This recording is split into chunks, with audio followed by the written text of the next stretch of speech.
হরি বলবো আর মদন মোহন হরি গো।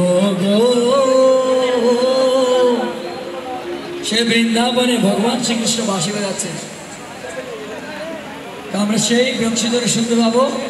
এই যে গোবর্ধন ইন্দ্রদেব প্রসন্ন হয়েছে, ইন্দ্রদেব প্রদান্বিত হয়ে সে বৃন্দাবনে প্রচন্ড বৃষ্টি দিয়েছিল।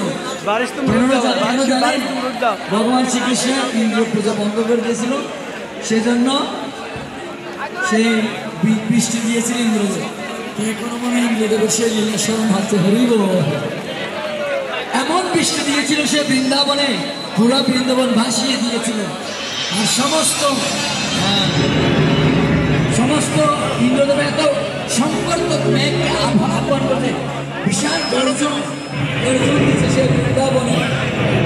ঠান্ডা করে না, বৃষ্টি মারছে, প্রচন্ড বৃষ্টি। সে প্রলয় বৃষ্টি দিয়েছিল, এখন ইচ্ছে ওরকম বৃষ্টি দিচ্ছে না। ইন্দ্রদেবের হয়তো মনে পড়েছে।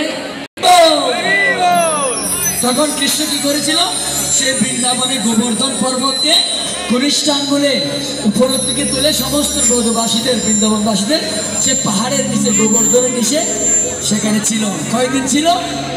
7 দিন 7 রাত।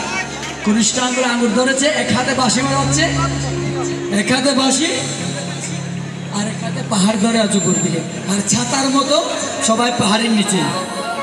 ইন্দ্রদেব বৃষ্টি যেতে যেতে বজ্র মারতে মারতে হরণ হয়ে গেছে, ক্লান্ত হয়ে গেছে সে বৃন্দাবনে।